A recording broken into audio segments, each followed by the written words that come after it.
Le sujet prévu pour le mois dernier, qui va donc être pris ce soir, était pour la première fois ici l'enseignement de Jésus-Christ. Cet enseignement de Jésus-Christ que nous croyons connaître, mais qui, pour la plupart d'entre nous, avait pris une tournure avant tout morale, alors qu'en réalité, il faut toujours se souvenir que Jésus est Dieu.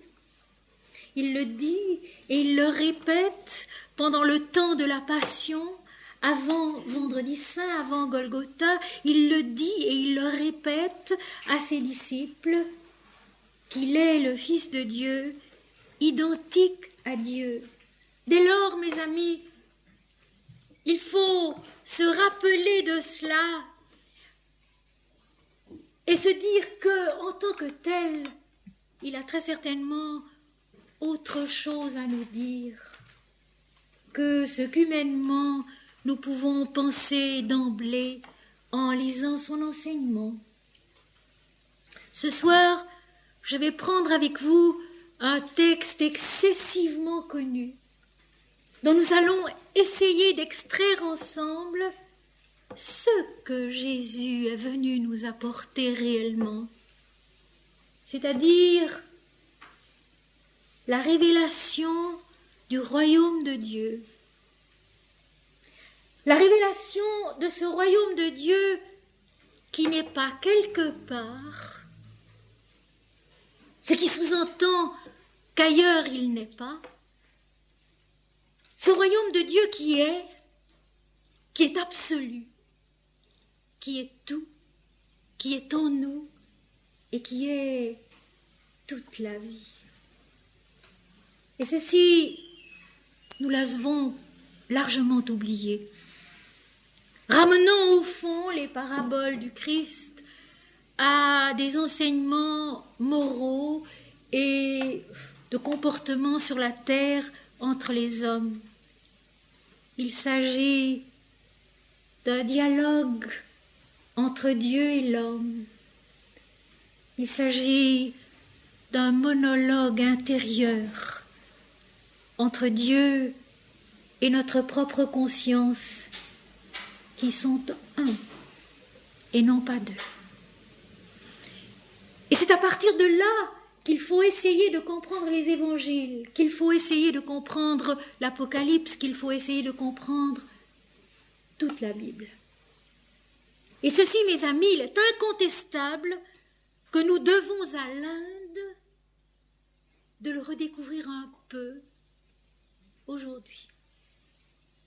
L'Inde qui nous a donné ce sens subtil de notre croissance intérieure qui doit passer de la vision dans les dualités, de l'apparence concrète, mentale, pour renaître à l'état d'unité où l'homme et Dieu sont un, où tout est Dieu, où tout est indivisible, où tout est la lumière de l'esprit, même notre corps.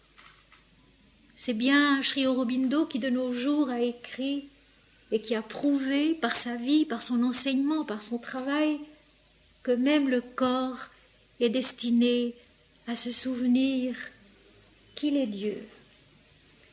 Et si curieux que cela puisse nous paraître à nous autres chrétiens, la Bible ne dit pas autre chose. L'enseignement de Jésus ne dit pas autre chose. Au chapitre 17 de l'Évangile selon saint Jean, dans ce qu'on a appelé la prière sacerdotale, Jésus dit bien « Père, que tous soient un, comme toi et moi, nous sommes un, comme je suis en toi et comme tu es en moi. » C'est ça la vérité. Il n'y en a qu'une seule et elle est au fond toute simple, seulement la difficulté, c'est de la vivre. Nous savons plus ou moins intellectuellement aujourd'hui que tout est un et tout est Dieu, et que Dieu est l'unité, mais nous ne le vivons pas. Nous vivons toujours d'abord le petit moi-je, avec tous ses problèmes, avec toutes ses difficultés, et nous nous heurtons à la paroi qu'il est en nous. Il nous faut un grand effort de persévérance, d'intériorisation et d'amour pour arriver à commencer de vivre un peu que Dieu est tout et que Dieu est nous-mêmes. L'individu n'est pas Dieu, mais Dieu est chaque individu et tous les individus, c'est différent. L'individu doit s'accomplir dans ce qu'il est réellement, c'est-à-dire la lumière de l'esprit qui est Dieu. Et avant de passer à notre texte, je voudrais vous lire un tout petit passage tiré de mon journal spirituel. Il faut que tout soit paix, vérité, amour et lumière jusque dans le parcours de la mort. Il faut que tout soit paix, vérité, amour et lumière jusque dans le parcours de la mort. Que tes mains soient pures, porteuses de tendresse. Que ton cœur soit libre, ouvert à toute piété. Que ton esprit soit vrai, accessible à toute sagesse. Que ton regard soit la lumière et que ton âme se dispense au monde avec sérénité. L'artiste doit mourir pour que soit le prophète. L'homme doit s'effacer pour que soit le saint. Revêt-toi de silence et que toute parole qui sort de ta bouche soit un accent du Verbe infini en lequel à chaque heure l'univers est créé. Que la lumière te féconde, la lumière qui est Dieu. La genèse du monde s'accomplit aujourd'hui en toi-même et toujours dans la vie des hommes. Recherche la contemplation, non pour fuir les tristesses du monde, mais pour t'accomplir en Dieu. Recherche la contemplation, non pour fuir les tristesses du monde, mais pour t'accomplir en Dieu. Et voici maintenant, mes amis, un texte bien connu, qui est certainement l'un des plus beaux de toute la Bible. L'un des plus beaux des évangiles que nous connaissons, mais que nous devons apprendre à vivre, que nous devons intérioriser, dépersonnaliser, dédramatiser, comme j'aime à le dire, parce que c'est hors du drame qui est dualiste, parce que c'est dans l'impersonnel qui est Dieu, qui est l'éternel, parce que c'est à l'intérieur qui est l'invisible que se trouve la vraie signification des Écritures sacrées, quelles qu'elles soient, que se trouve aussi le moyen de les vivre pas à pas sur ce chemin dont Jésus dit lui-même « Je suis le chemin ». Ce chemin, mes amis, qu'il est en nous, avant tout. Il s'agit ce soir des très belles béatitudes du Christ. Évangile selon saint Matthieu, chapitre 5, versets 1 à 20, si je parviens à aller jusque-là. Les béatitudes du Christ qui commencent toutes par ces mots « Heureux ceux ». Un cours de morale? Non pas.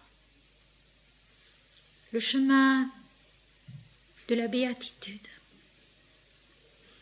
N'oublions pas les 6 jours de la création de la Genèse, sont 7 béatitudes aussi. Les 7 béatitudes de la création, les 7 paliers, au cours desquels s'accomplit la plénitude de l'existence manifestée de Dieu dans un univers et dans une humanité, qui sont indivisibles et qui sont un. Heureux ceux. Le but de Dieu à notre égard, du dedans de nous, c'est la béatitude. Ce n'est rien d'autre. La béatitude qui est indépendante des difficultés du chemin. Les difficultés du chemin, elles existent toujours. Mais il y a des moyens pour les dépasser, pour les surpasser, pour les faire grandir et naître à quelque chose qui ne change plus, qui est la joie et qui est Dieu en nous. Et je commencerai tout au début du chapitre avec le récit qui précède les béatitudes. Voyant la foule, Jésus monta sur la montagne, et après qu'il se fut assis, ses disciples s'approchèrent de lui, puis, ayant ouvert la bouche, il les enseigna et dit. Certes, ce petit paragraphe est simple. Il y a là une foule qui est auprès de Jésus et qui attend son enseignement. Et Jésus, pour être visible à tous, monte sur une colline et s'adresse à la foule. Mais j'estime, et je ne pense pas avoir tort, que quand il s'agit de Dieu, et que c'est Dieu qui va parler, dans ce petit préambule, il y a déjà quelque chose à comprendre et quelque chose à vivre pour être capable ensuite de recevoir les béatitudes du Christ de la bonne manière pour les accomplir en soi. Et là, j'insiste parce que c'est précisément un point sur lequel, d'ordinaire, on n'insiste pas du tout. Les textes sont des textes. Et de par ce fait, ils sont limités par les mots employés. Et c'est pourquoi on dit avec raison dans l'Inde qu'il arrive un moment où il faut dépasser les textes, où il faut se libérer des textes, c'est vrai. Mais on s'en libère précisément en essayant de se souvenir que c'est Dieu qui parle, que c'est Dieu qui fait, que par conséquent, nous avons peut-être un effort à faire pour nous élever jusqu'à cette compréhension impersonnelle des textes, non dramatique des textes, intérieure des textes, qui est leur orient comme l'orient de la perle. Cette lumière intérieure qui rayonne et qui nous transforme.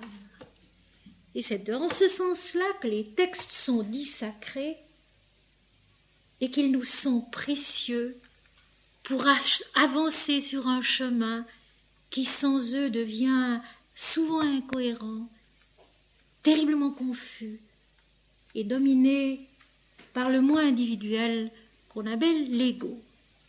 Voyant la foule, Jésus. Jésus est au-dedans de nous, toujours en face d'une foule. Parce que notre mental est une foule. Notre vie physique est une foule.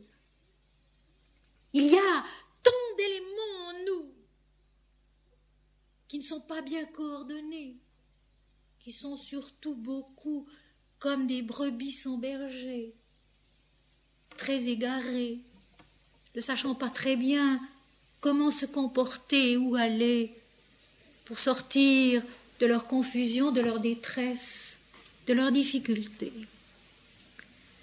Jésus, voyant la foule, monta sur la montagne. Il monte sur une montagne matérielle, mais il monte bien davantage sur la montagne de l'esprit. Il est à remarquer que tout au long de la Bible, dans l'Ancien comme dans le Nouveau Testament, chaque fois que l'Éternel veut s'adresser à un prophète comme Moïse, par exemple, comme Élie, qu'il veut s'adresser à son peuple, il lui donne rendez-vous sur une montagne. Et la montagne concrète existe, certes, mais la montagne spirituelle existe aussi. Et Jésus monte sur la montagne spirituelle pour parler à la foule du haut de Dieu. Et c'est ça qui est important. Il ne parle pas du haut d'un niveau intermédiaire ou quelconque, il parle du haut de Dieu. Et voulez-vous savoir ce que veut dire exactement cette parole qui se trouve souvent dans la bouche de Jésus, dans les évangiles? En vérité, je vous le dis. Le « en vérité » traduit un mot hébreu « amen ». Et « amen » signifie très exactement de l'autorité de. Ce « en vérité » du Christ, ce « amen », c'est du haut de la montagne. C'est de l'autorité de l'Esprit, de l'autorité de l'Éternel, si vous voulez, pour parler en termes de notre époque, et comme Sri Aurobindo, de l'autorité de la supraconscience. C'est de là que Jésus parle, et pas d'ailleurs. Et ceci, c'est important, parce que ça nous oblige à nous de faire ce que feront les disciples qui montent aussi et s'asseyent autour de Jésus. Il y a donc dans ce paragraphe un tas de petits détails à découvrir et à comprendre. Jésus monta sur la montagne, cela veut dire très exactement qu'il se concentre en Dieu, qu'il s'établit dans cette union avec Dieu dont il dit « Moi et le Père, nous sommes un ». Pour pouvoir, du haut de cette autorité, s'adresser à la foule visible dans le monde, invisible en chaque individu. À cette foule des éléments, des énergies, des forces, des élans de la nature incarnée qui a besoin d'être dirigée, qui a besoin d'être réunie, qui a besoin d'être acheminée vers une croissance de l'être entier qui commence par l'être intérieur. Et c'est cela que fait Jésus en montant sur la montagne. Il se concentre en Dieu. Et c'est de là qu'il va parler. Et son enseignement n'est pas une morale, et pas plus ici que dans d'autres cas, dans des paraboles par exemple. C'est le royaume de Dieu qu'il apporte, qu'il révèle, qu'il rend palpable. Ce royaume de Dieu dont il dit qu'il est au-dedans de nous. Il est la vie infinie et totalement libre de l'esprit, infiniment féconde aussi, capable d'une compréhension ininterrompue et insondable. Car ce qu'il faut, c'est comprendre. Et comprendre plus haut que le mental. Comprendre avec cette intelligence de l'être entier qui capte la vie divine, comme dit Sri Aurobindo, et qui peu à peu la fait sienne, s'enfante à elle. Et après qu'il se fut assis, Jésus s'assoit, il s'installe dans la concentration intérieure qui va lui permettre non pas de jeter des paroles creuses sur la tête de ses auditeurs, mais de leur donner quelque chose de la vie divine, que chacun reçoit à sa manière et comme il est,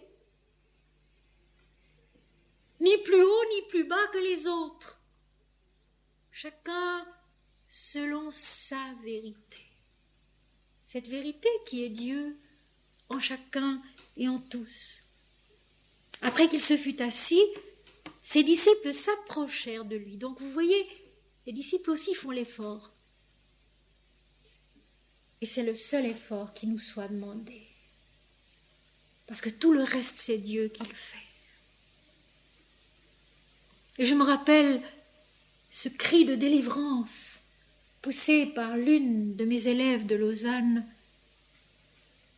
lorsqu'elle a compris que ce n'était pas elle qui réalisait sa croissance et son perfectionnement, mais que c'était Dieu en elle et qu'elle n'avait qu'à se proposer. Elle n'en a pas la responsabilité. C'est Dieu qui fait. C'est Dieu qui est. Nous n'avons qu'une seule chose à faire.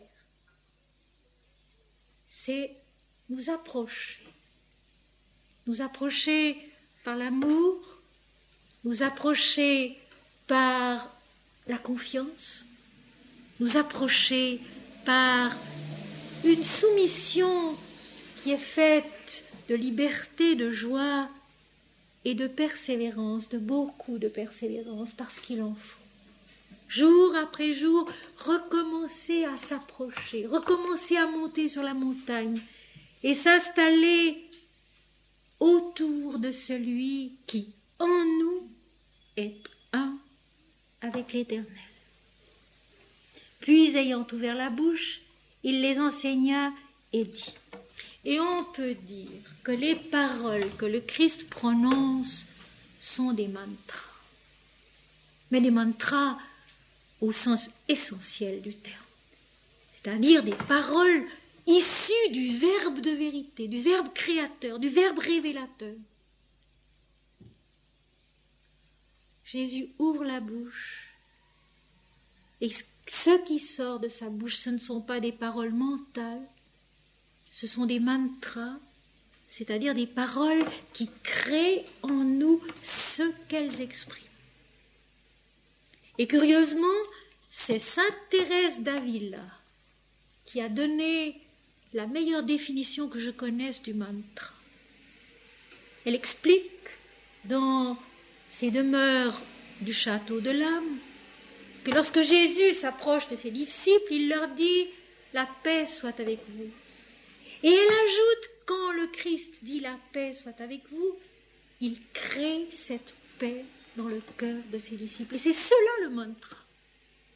Une parole authentique, née du verbe révélateur et créateur, et qui enfante jusque dans la matière ce qu'elle exprime. Et la première béatitude du Christ, généralement mal traduite dans nos Bibles françaises, est celle-ci. Heureux les pauvres en esprit, car le royaume des cieux est à eux. Heureux les pauvres en esprit, heureux les simples, si on veut, certainement. Ceci rejoint la parole de l'Apocalypse, chapitre 3, verset 8. « Parce que tu as peu de puissance, parce que tu as gardé mon nom, et que tu n'as pas renié ma parole, voici, je mets devant toi une porte ouverte que nul ne peut fermer. » Certes, mais j'ai eu la curiosité de retourner au texte grec. Et le mot employé est ptokoi. Ptokoi qui veut dire très exactement le mendiant. Ce qui donne comme traduction ceci. Heureux les mendiants de l'esprit, car le royaume des cieux est à eux. Ce qui est une traduction plus proche de l'original grec et surtout plus riche d'un enseignement précieux pour nous. Les mendiants de l'esprit. Le royaume des cieux est à eux. Nous connaissons dans l'Inde ces sages qui s'en vont avec leurs robes ocre, leurs bâtons, leurs sébilles, et qui mendient en effet leur nourriture et leur lit au cours de leur pérégrination. Et que font-ils ces mendiants ? Eh bien, ce sont précisément des mendiants de l'esprit. il chante Dieu, il se concentre sur Dieu, il cherche à connaître la vérité de l'esprit, non pas selon les hommes, mais selon Dieu qui est au-delà du mental dualiste. Et le mendiant de l'esprit, c'est cela. C'est celui qui cherche Dieu au travers de la vie. Il en a soif, il en a faim, et c'est cela qui seul pourra le rendre bienheureux, qui pourra le rassasier. Et Jésus ajoute, car le royaume des cieux est à eux. Ce royaume des cieux qui est donc en nous. Il y a donc là une démarche très exactement exprimée. Bienheureux sont ceux qui se penchent sur leur vie intérieure, qui essayent d'y vivre Dieu pas à pas, qui essayent d'y découvrir la lumière de l'esprit, sa sérénité, sa beauté, sa vérité, car le royaume des cieux est à eux. Ils conquièrent ce qui met fin à la lutte fatigante des dualités. Une unité s'installe en eux, car Dieu est un, Dieu est tout, et l'unité, c'est l'éternel. Une unité intérieure s'établit en eux, et leur foi devient cette certitude de la contemplation intérieure, où il n'y a plus moi et l'autre, les autres, Dieu, mais seulement la lumière de la vérité qui comble, qui apaise et qui surtout donne la force insondablement féconde d'aller de l'avant, quelles que soient les circonstances et quels que soient nos problèmes. Le royaume de Dieu au-dedans de nous, c'est cette stabilité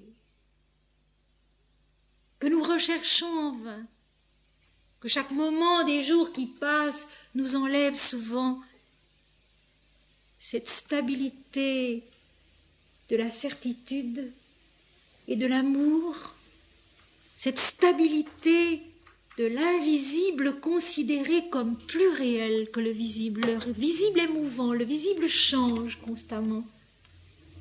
L'invisible est stable dans un état de plénitude lumineuse qui est notre but, notre vérité, ce royaume de Dieu qui est au-dedans de nous. Et voici maintenant la deuxième des béatitudes. Heureux les affligés, car ils seront consolés. Certes, il est vrai que dans la vie courante, dans la vie de la terre, les affligés appellent à eux la consolation. Ils ne la reçoivent pas toujours, mais ils appellent à eux la consolation. Seulement là encore, il faut se rappeler que c'est Dieu qui parle et que par conséquent, il peut s'agir d'autre chose. Heureux les affligés, car ils seront consolés. Nous savons aussi que dans la vie du monde, les affligés ne sont pas toujours consolés. Ceux qui souffrent ne sont pas toujours soulagés. Alors que veut dire Jésus? Cette béatitude promise aux affligés, eh bien ceci.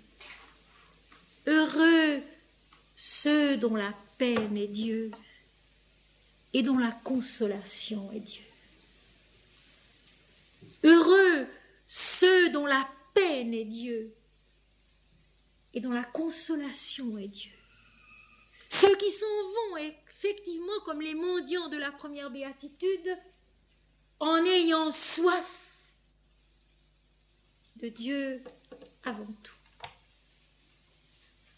De le connaître, de le comprendre, de l'aimer, de le sentir au travers des éléments agréables et désagréables de l'existence. Heureux ceux dont l'attention intérieure est toujours axée sur cet espoir de comprendre Dieu un jour mieux que nous le comprenons jusqu'à présent. Heureux les affligés, car ils seront consolés. Heureux ceux dont la peine est Dieu et dont la consolation est Dieu. Ceux qui, jour après jour, accordent un moment au recueillement, au silence d'une petite méditation, à l'immobilité d'une interruption de leurs travaux pour se souvenir de Dieu. Et si encore nous rejoignons l'Inde et son enseignement si précieux, il y a un mot dans la sagesse de l'Inde que j'aime beaucoup et qui est extrêmement instructif. C'est se souvenir de Dieu. Se souvenir de Dieu. S'en souvenir le plus possible. Pour cela, il faut s'exercer. Il faut chaque jour accorder un moment au silence, au recueillement, à la répétition d'un mantra. Om Shri Ram, Jai Ram, Jai Jai Ram. Om Shri Ram, Jai Ram, Jai Jai Ram. Om Shri Ram, Jai Ram, Jai Jai Ram. Ou pour nous autres, mon Seigneur et mon Dieu, notre Père qui es aux cieux. Il faut s'exercer quotidiennement pour entretenir en soi cette soif, cette peine dont la consolation est Dieu. Et puis être infiniment attentif à ce qu'il y a derrière les événements, derrière les choses, derrière l'apparence que nous sommes nous-mêmes. Se souvenir que derrière il y a l'origine, et que l'origine est l'être dont nous sommes l'image qui est promise à s'accomplir, à se connaître dans l'être. Tant que nous sommes mouvants, tant que nous changeons d'humeur et d'opinion avec les moments de la journée, nous ne sommes pas, nous sommes en mouvement. Il y a un instant où, à force de méditer, à force de se concentrer sur l'invisible, sur la lumière, sur l'esprit qui est au-dedans de nous, sur ce royaume de Dieu qui est au-dedans de nous, une certaine stabilité s'établit en nous, une certaine certitude, une certaine sécurité. Heureux les affligés, car ils seront consolés. Heureux ceux dont la peine est Dieu et dont la consolation est Dieu. Troisième béatitude, heureux les débonnaires, car ils hériteront la terre. Le mot grec ici encore signifie les bons, les doux. Heureux les bons, les doux, car ils hériteront la terre. Or, nous croyons que c'est la violence et la force qui héritent la terre. Nous pensons que c'est l'habileté, la ruse, la puissance matérielle, mentale, qui nous donnera la domination de la terre. Jésus dit, heureux les bons, les doux, car ils hériteront la terre. Ils la connaîtront, ils la comprendront, ils la posséderont peu à peu comme quelqu'un qui connaît pour avoir aimé, qui prévoit les réactions possibles pour s'être oublié dans l'amour de la terre, de la vie, du monde. Nous croyons toujours qu'il faut dompter.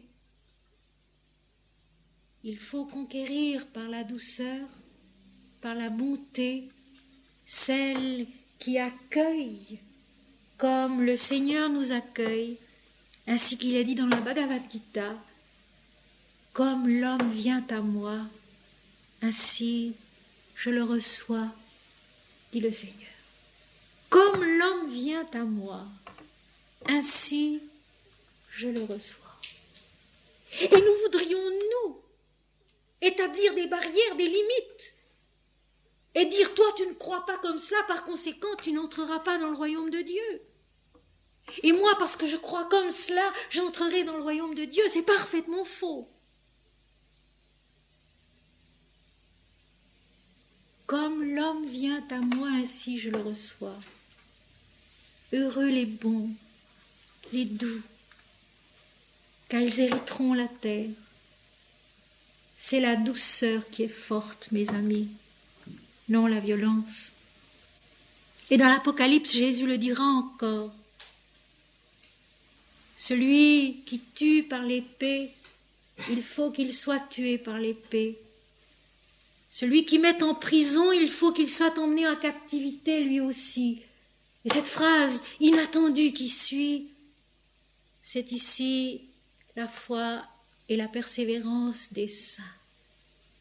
Celui qui tue par l'épée est prisonnier de l'idée qu'il se fait d'une mort violente qui en fait n'existe pas, qui n'existe que dans sa pensée. Celui qui mène en captivité d'autres est prisonnier de l'idée de captivité qu'il se fait et qu'il impose à la vie et dont il est la première victime. C'est ici la foi et la persévérance des saints, la douceur, la bonté qui hérite la terre, qui est vraiment maîtresse de la terre et des hommes parce qu'elle les connaît, parce qu'elle les comprend, parce qu'elle peut vivre pleinement avec eux. Heureux les bons, les doux, car ils hériteront la terre. Il y a dans cette promesse une promesse de paix profonde. Plus rien n'est à craindre. Quand on est débarrassé des violences de l'ego, et quand on aborde la vie, les hommes, avec la douceur et la bonté, plus rien n'est à craindre parce que la victoire est déjà remportée sur soi-même. Par conséquent, elle est aussi remportée sur le monde. Et voilà pourquoi on parle de la douceur des saints, qui est leur grande force. Ils n'ont rien à craindre parce qu'ils ont remporté la victoire sur eux-mêmes. Et c'est notre pire ennemi. Ils ont donc déjà remporté la victoire sur la terre dont ils héritent, dans la connaissance qui est une connaissance de soi et une connaissance de l'univers simultanément. Parce que si curieusement que cela puisse paraître, quand on se connaît vraiment dans la concentration de la contemplation intérieure, on connaît aussi la vie et on connaît aussi le monde. Et on comprend la vie, on comprend le monde avec une grande sérénité, une grande patience, un grand amour, la bonté, la douceur dont parle ici Jésus. Heureux ceux qui ont faim et soif de la justice, car ils seront rassasiés. Je voudrais tout d'abord préciser une chose. Souvent Jésus parle de justice. Souvent l'adjectif juste ou injuste est dans sa bouche. Il faut comprendre vérité. Car cette justice dont Jésus parle n'a rien à voir avec notre justice humaine et dualiste. Elle est la justice, c'est-à-dire la perception de ce qui est vrai. Juste au sens du mot yukta en sanskrit, qui veut dire en union avec Dieu. C'est cela le sens de la justice dans la bouche du Christ. Juste, c'est-à-dire selon la vérité divine, en union avec Dieu. Car n'est juste, mes amis, que ce qui est en union avec Dieu, c'est-à-dire mendiant de l'esprit, affligé de l'esprit, bon et doux selon l'esprit, assoiffé de cette justice qui est le pas à pas d'une existence où tous les actes, où toutes les pensées, où tous les devenirs s'accomplissent en union avec Dieu, c'est-à-dire largement dans la sérénité. C'est pourquoi Jésus dit « heureux ceux ». Quand nous sommes sereins, même devant un événement qui nous surprend, qui nous trouble, qui nous émeut, nous sommes en union avec Dieu. Quand nous parvenons à ne rien dire, à rester bon, à rester doux, à rester intérieurement attentif à ce qui peut descendre en nous au travers de ce qui nous blesse, alors nous sommes justes, en union avec Dieu. Ce qui est injuste est dans la dualité, dans la désunion avec Dieu. Ce qui est juste est dans l'unité avec l'Éternel, avec l'infini, c'est-à-dire allégé, débarrassé du moi individuel qui est tellement encombrant. Et je voudrais ajouter ceci. Ce moi individuel, il n'a pas à être opprimé ou réprimé. Il doit être apaisé et épanoui. Voilà pourquoi, personnellement, je m'efforce de dédramatiser et de dépersonnaliser les textes, pour ne pas donner un sentiment de culpabilité à qui que ce soit. Le sens le plus vaste, le plus élevé, le plus large, comme une manne dont chacun recueille et assimile ce qu'il peut. Et avoir faim et soif de justice, c'est-à-dire de cette union avec Dieu dans le pas à pas de la vie, c'est avoir aussi soif de cet apaisement intérieur qui fait qu'on ne se sent pas constamment coupable de quelque chose. On a utilisé la culpabilité jusqu'à la folie. On a culpabilisé les êtres au nom de la religion. Et parce qu'on les a culpabilisés, on les a aussi rendus agressifs. Et tout cela est tellement loin du véritable enseignement divin. La justice, ce n'est pas quelque chose qui s'oppose à une autre manière de voir, à une autre manière de penser, et qui condamne une partie de l'humanité, de l'histoire, des siècles. Et la justice, c'est cette union avec Dieu qui est possible en chacun et en tous, à chaque instant, quel que soit le passé.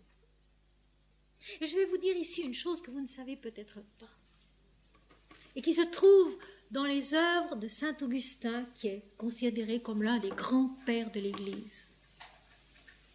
Saint Augustin affirme ceci: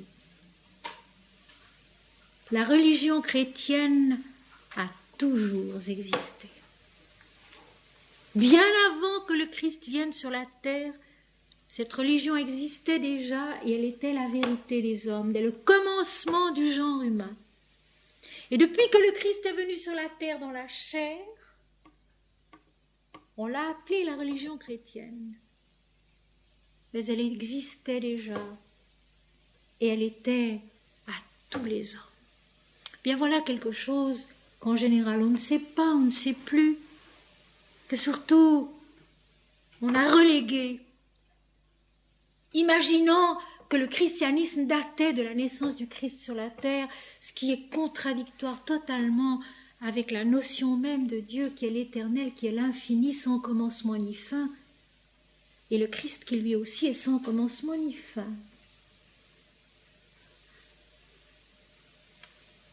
La justice selon Dieu, ce n'est pas quelque chose que d'autres éléments ne seraient pas, qui s'opposent à une autre attitude, c'est la recherche en toute chose d'agir, de penser, de vivre en union avec Dieu.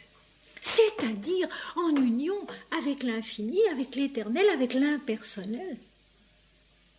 Sans limite, sans cloison, avec une largesse de cœur et d'esprit qui permet tout l'amour nécessaire à la bonté, à la douceur des saints, dont Jésus dit qu'ils sont bienheureux et qu'ils hériteront la terre. Heureux ceux qui ont faim et soif de la justice, car ils seront rassasiés. Ils recevront la réponse totale de la plénitude, pas à pas dans leur existence. Car ils seront rassasiés. Ils seront comblés dans leur conscience, dans leur compréhension de la vie et des êtres, dans la compréhension de soi-même, dans la perception de Dieu. Heureux ceux qui ont faim et soif de la justice, car ils seront rassasiés. En effet, l'homme est rassasié quand il peut agir en union avec l'infini, avec Dieu, sans barrière, sans limite, dans la liberté féconde et totale de l'esprit. Heureux les miséricordieux, car ils obtiendront miséricorde. Ici, la signification purement dualiste est facile. Être miséricordieux, c'est pardonner les offenses qu'on subit. Être généreux de son cœur et oublier les torts qu'on a subis. Mais là encore, j'estime que ce n'est pas assez. Dans la bouche du Seigneur, j'estime que ce n'est pas assez dans la bouche du Seigneur de donner une signification aussi réduite et aussi centrée sur l'ego, sur le moi individuel. D'abord, qu'est-ce que c'est que le pardon? D'abord, qu'est-ce que c'est que le pardon? Eh bien, le pardon signifie l'allègement. Il traduit un verbe grec, aphiemi, qui veut dire alléger, jeter au loin. Alléger, jeter au loin. Et il est très exactement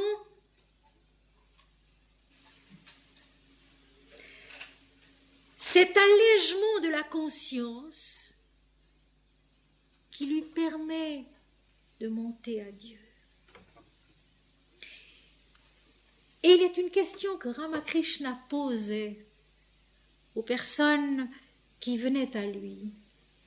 Il leur demandait, en réponse à leur vœu d'être dirigés dans la vie spirituelle, il leur répondait « Vous êtes-vous déjà pardonné à vous-même » Question psychologique s'il en est. Tant qu'on ne s'accepte pas soi-même tel qu'on est, le véritable cheminement spirituel n'est pas possible. Parce qu'on se désespère de ne pas faire tel ou tel progrès, on s'impatiente, on se désole. Il faut commencer par se pardonner à soi-même, c'est-à-dire de s'alléger de cette ambition personnelle qui nous entrave tellement dans le cheminement de l'esprit, qui est une grande leçon d'impersonnalité, sans aucun souci d'importance personnelle. C'est cela le secret de la réussite dans la vie spirituelle. Sans aucun souci d'importance personnelle. Ce n'est pas le moi-je qui est concerné. C'est l'autre. Le grand moi avec un M majuscule, qui est impersonnel, et qui est Dieu. Heureux les miséricordieux, car ils obtiendront miséricorde. Heureux ceux qui se débarrassent de l'obsédante puissance égoïste qui nous domine tous, car nous ramenons tout à nous-mêmes. Heureux ceux qui s'oublient, heureux ceux qui ne se sentent jamais lésés, parce que ce n'est pas de cela qu'il s'agit. Il s'agit d'aller à l'esprit, d'aller à la lumière, d'aller à l'absolu. Et pour cela, il faut se débarrasser du petit moi qui dit « moi je ». Heureux les miséricordieux, car ils obtiendront miséricorde, veut dire ceci. Heureux ceux qui se débarrassent de l'obsession de leur moi individuel, qui ne se sentent lésés par rien ni par personne, mais qui vont de l'avant vers ce grand pardon de Dieu, qui est le suprême allègement de notre conscience, s'accomplissant dans la toute lumière de l'infini. C'est de cela qu'il s'agit, mes amis, de marcher vers la toute lumière et pour cela de se débarrasser de tout ce qui nous entrave, de se pardonner à soi-même et puis de tellement oublier son moi individuel qu'on ne se sent jamais lésé par rien ni par personne, mais qu'on avance en chantant Dieu vers la plénitude de la lumière qui est Dieu en nous. Heureux ceux qui ont le cœur pur, car ils verront Dieu. Cette phrase toute petite, toute simple, contient toute la vérité de ce qu'on appelle dans l'Inde la réalisation. Heureux ceux qui ont le cœur pur, car ils verront Dieu.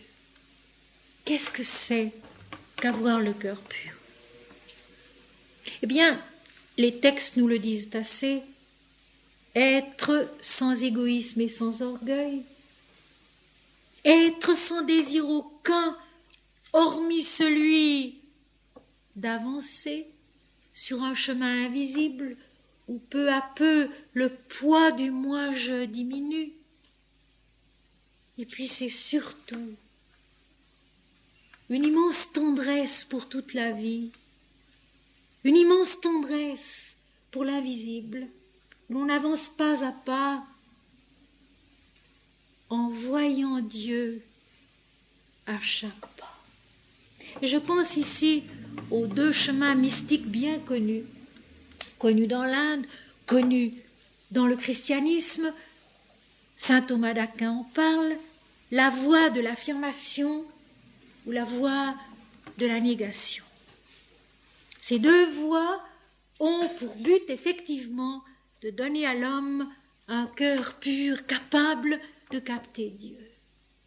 La voie de l'affirmation, c'est celle qui dit « tout est Dieu ». La fleur est Dieu, le jour est Dieu, le ver de terre est Dieu, le loup est Dieu, l'homme est Dieu, tout est Dieu. Et c'était l'attitude d'un saint François d'Assise. Pour lui, tout méritait le respect, car tout était Dieu. Son cœur était assez pur pour tout appréhender en union avec Dieu. Voir Dieu les yeux ouverts, aussi bien que le voir les yeux fermés. Et être capable de voir Dieu les yeux ouverts, c'est encore plus important que de le voir les yeux fermés. Savoir poser un regard sur la vie, sur soi-même et sur les autres avec tant d'amour qu'on n'y voit que Dieu seul et la possibilité de grandir en Dieu. Et puis, il y a la voie de la négation. Dieu n'est pas ceci, pas ceci, pas cela, pas cela. Pour arriver à cette espèce de pureté diamantale, d'une intelligence absolument rigoureuse et pure, qui ne conçoit plus que Dieu seul, en ne voyant même plus le monde et ce qu'il habite. Dans les deux cas, il s'agit d'un cœur pur qui est capable de voir Dieu. Et c'est Swami Siddhesvarananda, de la mission Ramakrishna, qui a fondé l'ashram de Gretz près de Paris, qui a consacré un texte important justement sur cette question, voir Dieu, mais voir Dieu les yeux ouverts, affirmant que selon l'expérience même de Sri Ramakrishna, voir Dieu les yeux fermés, dans l'immobilité de l'extase, ce n'est encore qu'une étape qui doit être dépassée par cette autre étape où Dieu se perçoit en chacun, en tous et en toutes choses. Tellement l'amour est grand, tellement la compréhension de la terre et de la vie est profonde. Avoir le cœur pur, mes amis, c'est aussi être totalement généreux. S'oublier soi-même, tellement que c'est la vie des autres qui compte d'abord, que c'est le bonheur des autres qui compte d'abord, que c'est la paix, la joie des autres qui compte d'abord. C'est cela aussi, avoir le cœur pur. S'oublier tellement que ne compte que le bien-être de ceux qui nous approchent et nous entourent, leur cheminement, leur épanouissement, leur bien-être. Avoir le cœur pur, c'est aussi avoir totalement confiance. Ne pas se soucier de quoi sera fait demain, mais aller de l'avant en faisant de son mieux, sans rien attendre d'autre que cette croissance intérieure qui fait que chaque jour, nous nous sentons davantage en union avec le Seigneur. Et pour chacun, cela est différent. On peut trouver cela dans son travail, on peut trouver cela dans son foyer, on peut trouver cela dans des études de textes, on peut trouver cela dans la méditation, dans le yoga, dans l'art, dans toutes sortes de disciplines. Au fond, la discipline en soi n'a pas grande importance. Ce qui est important, c'est l'attitude profonde qui consacre la discipline à cette fameuse justice qui est l'union avec Dieu en toutes choses, à chaque instant. Les chemins sont innombrablement divers et tous sont bons, tous finissent par atteindre Dieu. Il y a une image dans l'Inde qu'on utilise pour expliquer cela. L'absolu est le centre d'un cercle. Et de chaque point de ce cercle, on peut tirer une ligne droite. Elle rejoindra le centre. C'est cela. Se mettre en route en se souvenant que le but, c'est la toute clarté de l'esprit et que nous sommes cette toute clarté de l'esprit sans le savoir. Et puis, avec les moyens que nous reconnaissons être bons pour nous, les disciplines qui nous aident à avancer en se débarrassant des lourdeurs de la terre, en ne s'embarrassant point des richesses du ciel, pour reprendre une parole de Saint Jean de la Croix, avancer sans rien souhaiter d'autre que cette pureté cristalline intérieure que l'Apocalypse décrit tellement bien, d'or pur, transparent, comme du cristal, où notre intelligence humaine est transparente de Dieu seul. Notre intelligence humaine devient et doit devenir transparente de Dieu seul. Mais il y a déjà toutes sortes d'étapes intermédiaires. Et j'estime pour ma part qu'il y a des extases dans la vie courante des moments de plénitude et de joie où notre conscience perçoit quelque chose, fugitivement. Mais soudain, elle se sent habitée par une vie plus intense, par une perception plus vraie, plus juste, plus haute.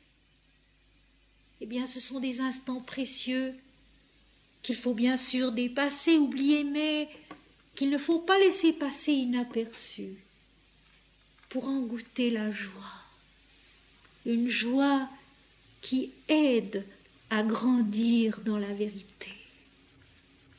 Mais soudain, elle se sent habitée par une vie plus intense, par une perception plus vraie, plus juste, plus haute. Eh bien, ce sont des instants précieux qu'il faut bien sûr dépasser, oublier, mais qu'il ne faut pas laisser passer inaperçus pour en goûter la joie. Une joie qui aide à grandir dans la vérité. Ces moments précieux qui nous échappent presque, qui sont très fugitifs, et dans lesquels on sent passer l'éternel dans notre conscience, soudain attentive à quelque chose qui la dépasse. Heureux ceux qui ont le cœur pur, car ils verront Dieu. Heureux ceux qui procurent la paix, car ils seront appelés fils de Dieu. Et ça, c'est une parole qui est très importante, mes amis. Et au fond, qu'on oublie, à laquelle on n'attache pas du tout l'importance qu'elle mérite. Heureux ceux qui procurent la paix, car ils seront appelés fils de Dieu. Les vrais instructeurs de l'esprit, les vrais religieux au sens profond et yogique du mot religion, qui veut dire relier l'infini au fini, l'homme à Dieu, apportent un apaisement et pas le contraire. Et quand il s'agit du contraire, il faut être en garde. Il faut se préserver, parce que les fils de Dieu sont ceux qui procurent la paix, qui apportent la paix, l'apaisement.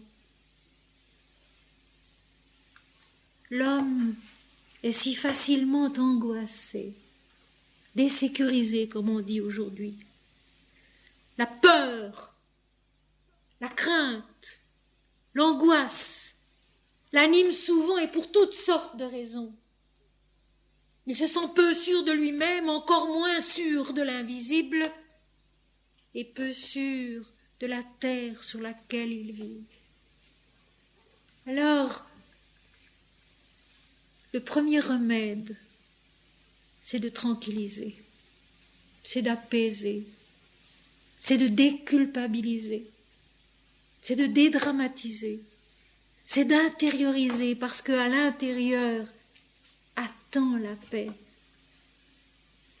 Heureux ceux qui procurent la paix, car ils seront appelés fils de Dieu.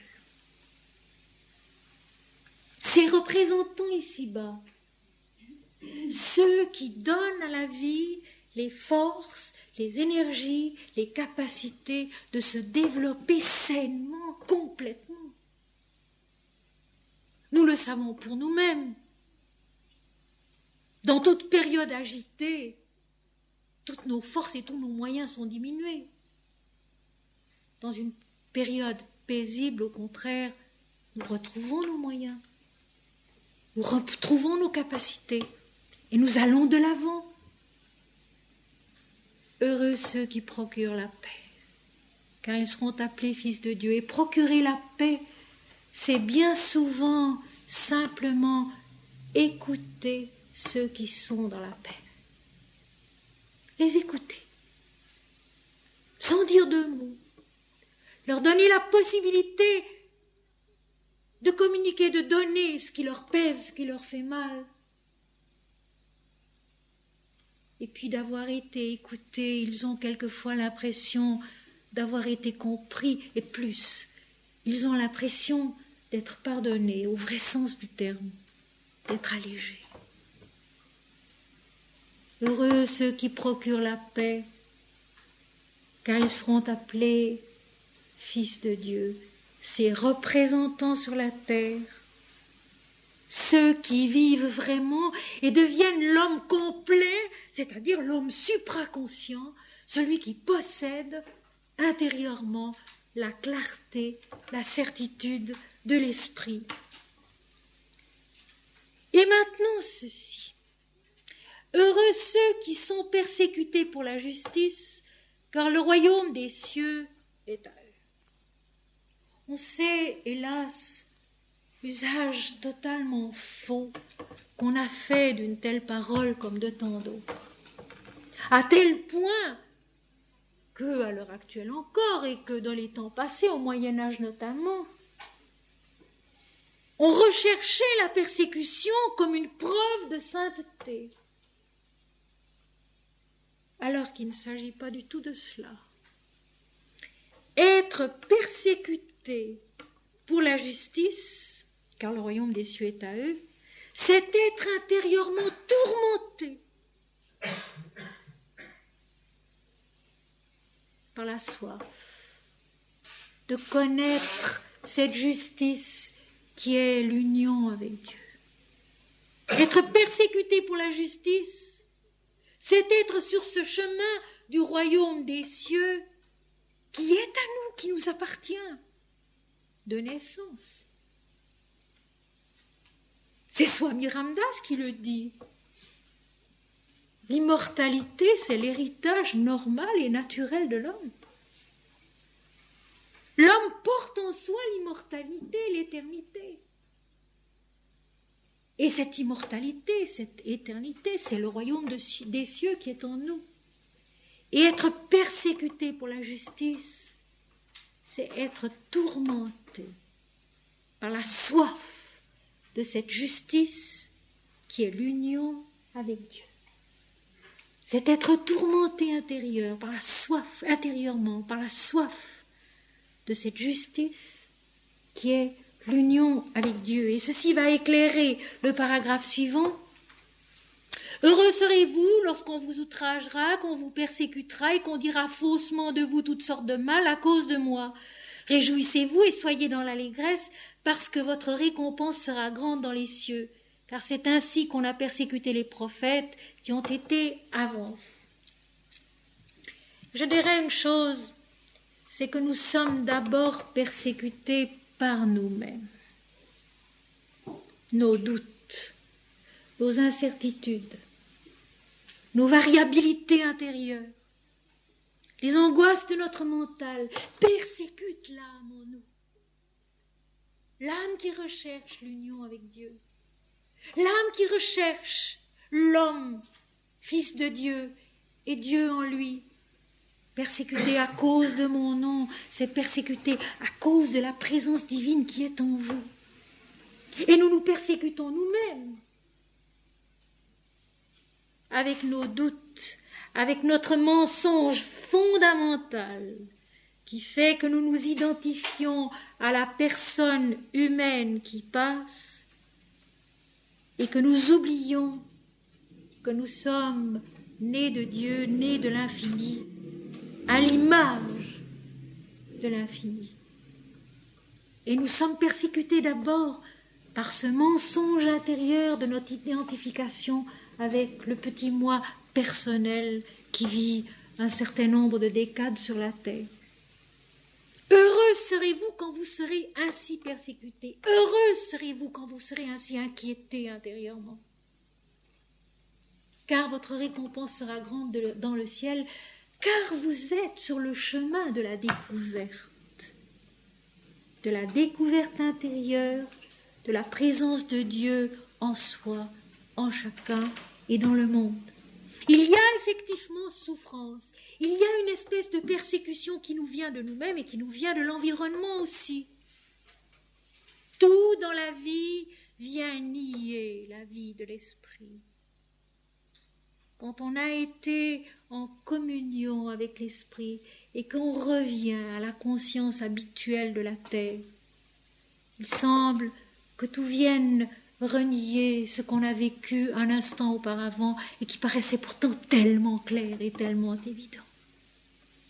C'est la souffrance, c'est la persécution de la vie dans la manifestation qui constamment vient contredire et dénier ce qu'on vit au fond de soi.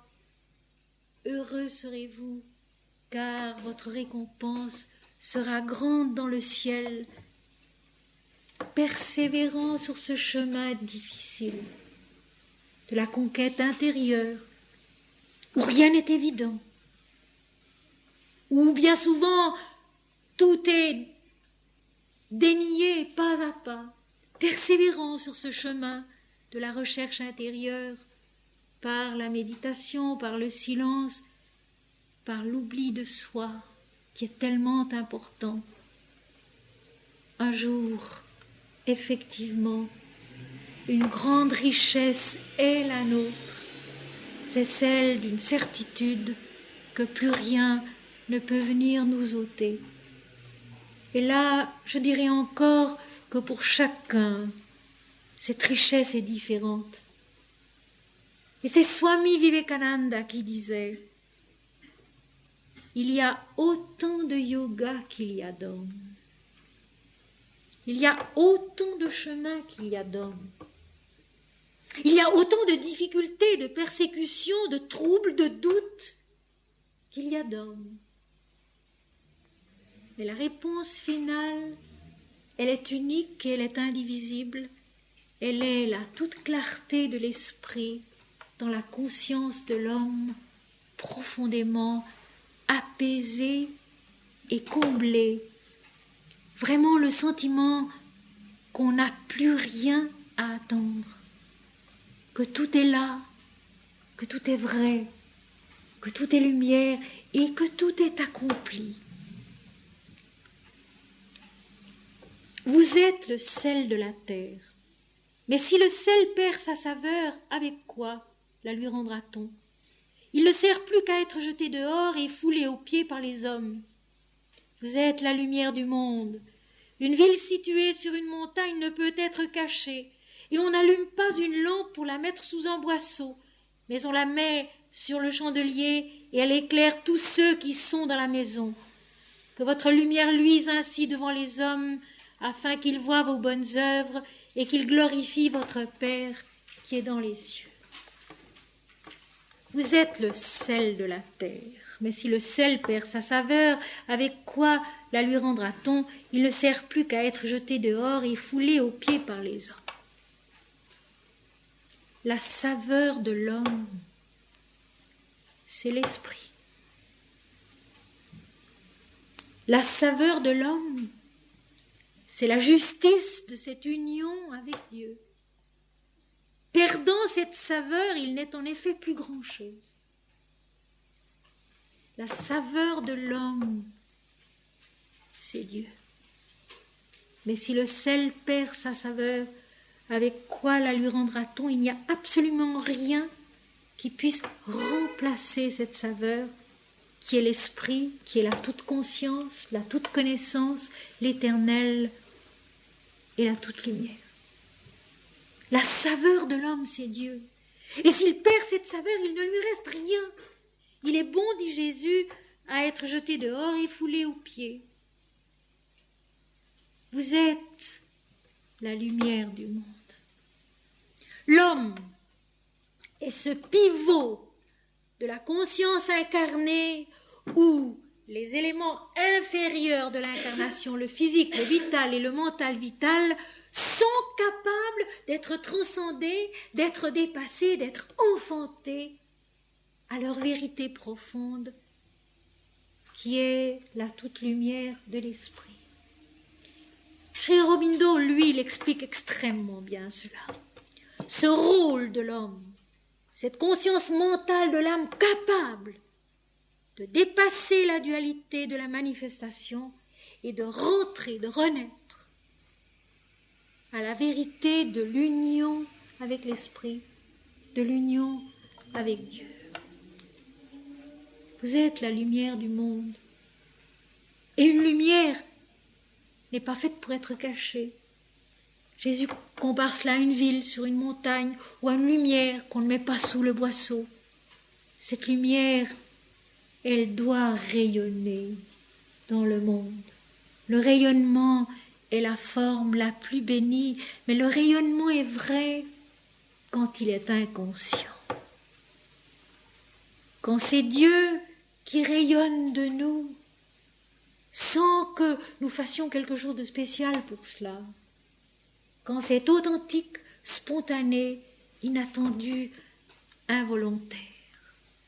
Vous êtes la lumière du monde, et cette lumière n'est pas faite pour être cachée. Elle doit éclairer tous ceux qui sont dans la maison. Elle doit rayonner sur tout l'entourage, et à cause de ce rayonnement, apporter aussi la possibilité de grandir dans la lumière. Que votre lumière luise ainsi devant les hommes, afin qu'ils voient vos bonnes œuvres et qu'ils glorifient votre Père qui est dans les cieux. Les bonnes œuvres, c'est donc donner la possibilité de glorifier Dieu. C'est ça les bonnes œuvres. C'est donner la possibilité de glorifier la lumière, de glorifier Dieu, de glorifier l'infini, l'absolu. Donner, si vous voulez, envie de se mettre aussi en route sur ce chemin dont le but, toujours proche et toujours éloigné en même temps, est la pleine lumière de la compréhension qui apaise et qui comble. Ne croyez pas que je sois venu pour abolir la loi ou les prophètes. Je suis venu non pour abolir, mais pour accomplir. La loi de la vie vient de l'Éternel. Elle est l'articulation profonde de l'existence incarnée, dont la base est la rédemption. La base, c'est cette mort à la dualité et cette naissance à la conscience de l'unité. Jésus n'est pas venu après coup. Il le dit lui-même au chapitre 17 de l'Évangile selon saint Jean. Père, tu m'as aimé avant la fondation du monde. Il est le premier-né de toute la création. Il est cette articulation essentielle de l'absolu, de l'infini, qui se condense en une forme révélatrice de soi.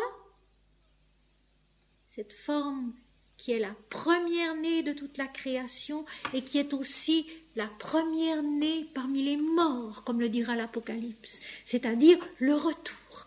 Le Christ, comme la mère divine dans l'Inde, est cette première différenciation qui permet la manifestation dans la forme et la conscience dans les dualités, et est également ce dernier palier de la dualité qui s'efface dans la toute conscience indivisible de l'unité. Je suis venu accomplir la loi et les prophètes. Accomplir la loi qui régit la création et les prophètes qui ont révélé cette loi au nom de Dieu. Jésus lui-même, sur la terre, y était soumis. Il n'a pas pu enfreindre la loi ou se passer de la loi. Il était lui-même dans la loi et de la loi qu'il a accomplie jusqu'au bout. Et ça n'est pas pour rien que dans les récits de la Passion, constamment revient cette parole afin que les Écritures fussent accomplies. Non pas pour que ce qui était écrit s'accomplisse, mais parce que ce qui était écrit est l'expression d'une loi qui est antérieure à toute écriture. La loi de la création, la loi de l'incarnation. Car je vous le dis en vérité, tant que le ciel et la terre ne passeront point, il ne disparaîtra pas de la loi un seul iota ou un seul trait de lettre jusqu'à ce que tout soit arrivé, l'accomplissement de la plénitude. Il n'y a pas de superflu. La loi n'est pas un carcan. Elle est l'articulation de la vie. Elle est la possibilité d'une croissance. Elle est ce devenir dont l'Éternel est la stabilité et le repos. Et rien ne peut en être enlevé, tout s'accomplit selon cette articulation parfaite qui est toujours la même, inchangée au cours des siècles et qu'on retrouve exactement semblable chez tous les mystiques. Celui donc qui supprimera l'un de ces plus petits commandements et qui enseignera aux hommes à faire de même sera appelé le plus petit dans le royaume des cieux. Mais celui qui les observera et qui enseignera à les observer, celui-là sera appelé grand dans le royaume des cieux. Et voici comment on est grand aux yeux de Jésus. Car je vous le dis, si votre justice ne surpasse celle des scribes et des pharisiens, vous n'entrerez point dans le royaume des cieux. Si votre justice ne surpasse point celle des scribes et des pharisiens, vous n'entrerez point dans le royaume des cieux. Et ici, c'est l'occasion jamais de dépersonnaliser. Les scribes et les pharisiens sont en nous. Ils sont le mental dualiste qui connaît la loi pour l'avoir apprise, qui lui donne une signification dogmatique dont on n'ose pas sortir, qui l'impose d'une façon restrictive à la vie incarnée ici-bas, mais qui ne connaît pas la justice de Dieu qui est l'union avec lui, c'est-à-dire la vision, la compréhension de l'unité de toute la vie. Car je vous le dis en vérité, si votre justice, c'est-à-dire si votre compréhension de la loi, des Écritures, votre compréhension de l'unité entre Dieu et la vie, ne dépasse pas, ne surpasse pas celle des scribes et des pharisiens, c'est-à-dire du plan mental rigoureusement dualiste de l'homme, vous n'entrerez point dans le royaume des cieux, vous n'entrerez point dans cette vision, dans cette compréhension de l'unité qui seule nous permet de connaître un peu Dieu dans sa nature et non pas dans la nôtre.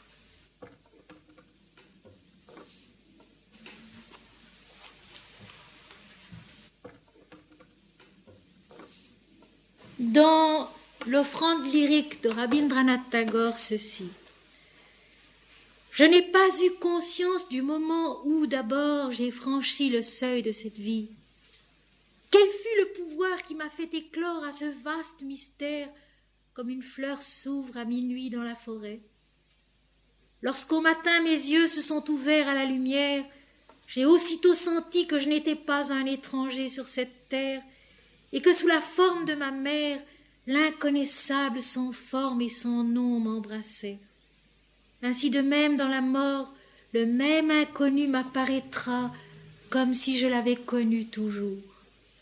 Et parce que j'aime cette vie, je sais que j'aimerai la mort aussi bien. L'enfant gémit lorsque la mère le retire de son sein droit pour un instant après trouver consolation dans le sein gauche.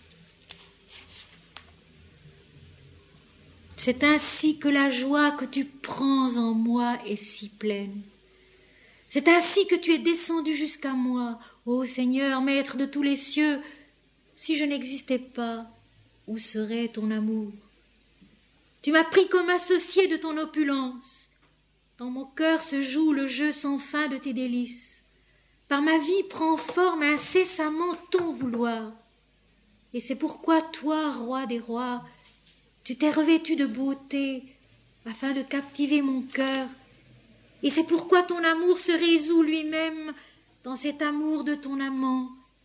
Et l'on te voit ici, où l'union de deux est parfaite. C'est ainsi que la joie que tu prends en moi est si pleine. C'est ainsi que tu es descendu jusqu'à moi, ô Seigneur, Maître de tous les cieux. Si je n'existais pas, où serait ton amour? Mais comment, toi, tu chantes, Maître? Je l'ignore, et j'écoute toujours dans l'éblouissement silencieux. La lumière de ta musique illumine le monde, le souffle vivant de ta musique que roule de ciel en ciel la lumière resplendissante. Le flot sacré de ta musique à travers les digues de pierre se fait jour et se précipite. Mon cœur aspire à se joindre à ton chant, mais s'efforce en vain vers la voix. Je parlerai, mais aucun chant ne se forme de mon langage, et je me lamente confus. Ah, tu as fait mon cœur captif, maître, dans les lacs infinis de ta musique. Mais comment, toi, tu chantes, maître? Je l'ignore, et j'écoute toujours dans l'éblouissement merveilleux.